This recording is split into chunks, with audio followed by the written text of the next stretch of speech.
Chapter 3. In September 1939, the Germans invade Poland.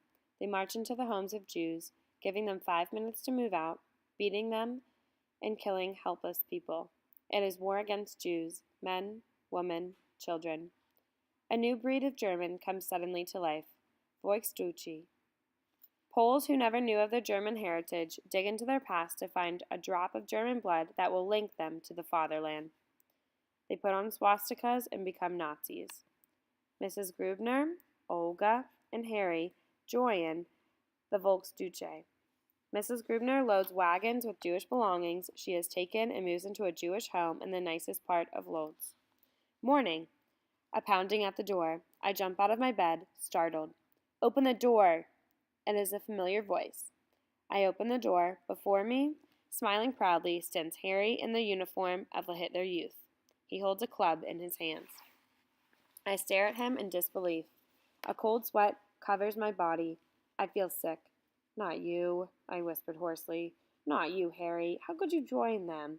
How could you, my brother, become a part of killing our people? You know what the Nazis are doing. It's horrible, unforgivable. For a moment he looks a little ashamed. Then a Harry I never knew, in a voice I never heard before, says, Riva, Germany is my fatherland. I'll do anything for my fatherland. I feel the salty taste of tears in my mouth. They have poisoned his mind. I will still be your friend. His voice is softer now. I'll help you, protect you. In his new brown uniform, blond, blue-eyed, he looks like the boys on the Nazi posters I have seen. He touches my hand. I pull away. Why are you moving away from me? He asks, bewildered. Why are you crying? I'm crying for both of us, Harry. I'm crying for both of us. I run to my bed and bury my head in the pillow.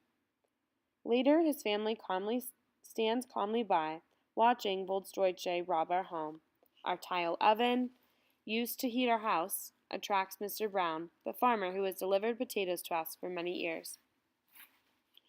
Mr. Brown, Mama pleads with him with tears in her eyes. Mr. Brown, it is winter. It is bitter cold. My children will freeze. Please don't take the oven now. I will give it to you as soon as it gets a little bit warmer. But not now, please. We have nothing else to keep the house warm. She stands between him and the oven, begging for her children's sake. He pushes her roughly aside, puts rope around the oven, ties the rope around himself, and carries the oven to his wagon without saying a word. Mrs. Grubner, Mama calls desperately. Please stop him. Help me. Tears pour down from her eyes now. You are my friend. He'll listen to you. Don't let my children freeze. She turns to Olga. Olga, please. Have pity. Help me. Don't worry, Natcha, Olga says calmly. You will not be here much longer. You will all be gone soon. She walks over to the closet and opens it wide. My Uncle Chaim, a Fuhrer,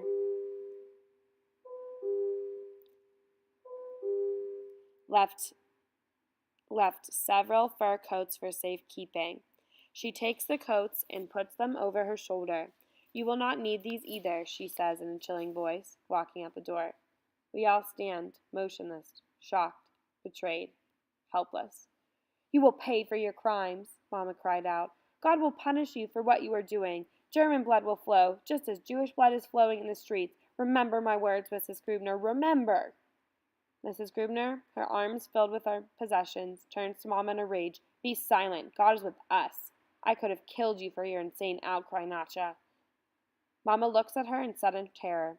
Is this the woman she has known all of her life? Her friend in happiness and sorrow? What happened to you? What happened to you? She whispers.